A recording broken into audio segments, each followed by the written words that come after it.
ভাবো, যদি সংবিধান কথা বলতে পারত, সে কি বলতো, আমাকে নিয়ে টানাটানি বন্ধ করো, আমি তোমাদের ক্ষমতার খেলায় নিই। কিন্তু বাস্তবতা, এখানে সবাই সংবিধানের কথা বলে, কিন্তু কেউ কি সত্যিই সংবিধান মানে? কেউ বলে এক চুল নড়ব না, আবার কেউ বলে সব ঠিক আছে। কিন্তু প্রশ্ন হলো, কোনটা সত্যি? আজকের ভিডিওতে আমরা খুঁজে বের করব সংবিধান আসলে কোথায় দাঁড়িয়ে আছে। গণভোট কি শুধু নাটক, আর রাজনীতি কি হয়ে গেছে একটা বিপজ্জনক খেলা? ভিডিওর শেষে এমন একটা সত্য জানবে যা তোমার পুরো চিন্তাধারা বদলে দিতে পারে। সংবিধান আইন না রাজনৈতিক অস্ত্র? আমাদের দেশে একটা অদ্ভুত ব্যাপার আছে। যখন দরকার সংবিধান সামনে আনা হয়, যখন দরকার না তখন বলা হয় এটা এখন প্রযোজ্য না। একবার ভাবো, একই সংবিধান, কিন্তু ব্যাখ্যা হাজার রকম। কেউ বলে এর ভিতরে সব আছে, আবার কেউ বলে এখানে কিছুই নেই। তাহলে সত্যি কোনটা? এখানেই শুরু হয় আসল খেলা। একজন সাবেক প্রধান বিচারপতির কথা মনে করো। তিনি বলেছিলেন, বিচার আসলে আসামির না, বিচার হচ্ছে বিচারকের নিজের। মানে কি? মানে যে অপরাধ করেছে সে জানে সে করেছে, কিন্তু আদালত কাগজ দেখে সিদ্ধান্ত নেয়। আর এখানেই সমস্যা। কারণ যখন অনেক সময় অপরাধী বেঁচে যায় আর নির্দোষ শাস্তি পায়। এই একই জিনিস কি আমরা রাজনীতিতে দেখছি না? কিন্তু এখানেই শেষ নয়, আসল খেলা শুরু হয় গণভোট দিয়ে। গণভোট জনগণের শক্তি নাকি রাজনৈতিক চাল? গণভোট শুনতে খুব শক্তিশালী একটা শব্দ, মানে জনগণের সিদ্ধান্ত। কিন্তু বাস্তবে কি হচ্ছে? প্রথমে সবাই একমত হয়, চলো মানুষকে জিজ্ঞাসা করি। তারপর যখন মানুষ মত দিয়ে দেয়, তখন বলা হয় আমরা এটা মানতে বাধ্য না। এটা কি হাস্যকর না?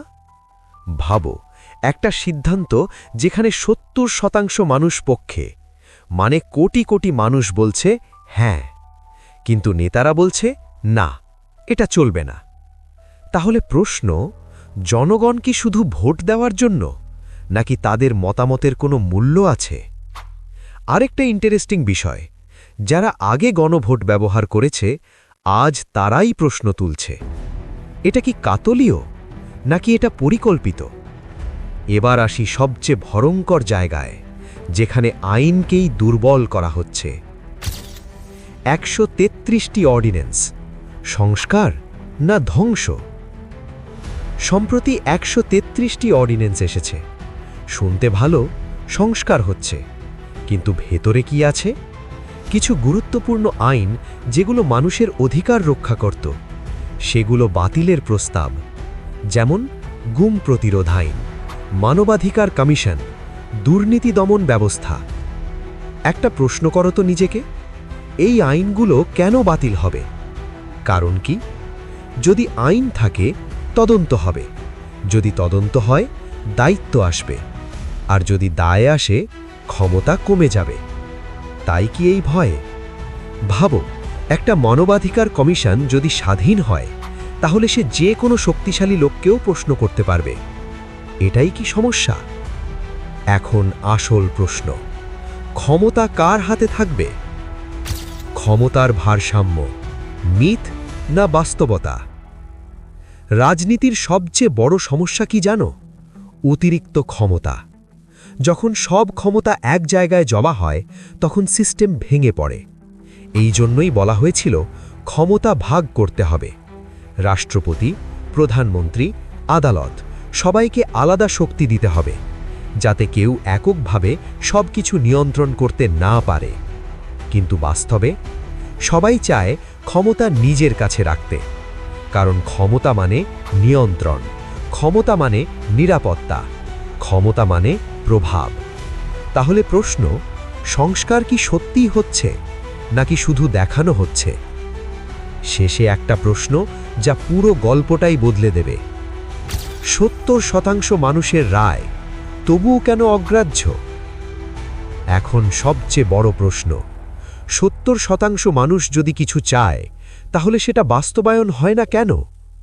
কারণ একটাই হতে পারে, কোথাও না কোথাও এমন একটা শক্তি আছে যারা জনগণের চেয়েও বেশি গুরুত্বপূর্ণ হয়ে গেছে। এটা হতে পারে রাজনৈতিক স্বার্থ, ক্ষমতার চুক্তি, অথবা গোপন চাপ বা পার্শ্ববর্তী কোনো দেশের স্বার্থ। কারণ কেউ যদি সত্যিই জনগণের কথা মানত, তাহলে এত দ্বন্দ্ব থাকত না। এখানে একটা ভয়ঙ্কর সত্য আছে, রাজনীতি এখন আর আদর্শের খেলা না, এটা হয়ে গেছে স্বার্থের খেলা। তাহলে আমরা কোথায় দাঁড়িয়ে? সংবিধান আছে কিন্তু মানা হচ্ছে না, গণভোট হচ্ছে কিন্তু গ্রহণ করা হচ্ছে না, সংস্কার হচ্ছে কিন্তু বাস্তবতা বদলাচ্ছে না। তাহলে প্রশ্ন তোমার কাছে, এই সিস্টেমে আসলে কে জিতছে, জনগণ নাকি ক্ষমতা? যদি তুমি সত্য জানতে চাও তাহলে এই ভিডিওটা শেয়ার করো, কারণ সত্য যত ছড়াবে ততই বদল আসবে।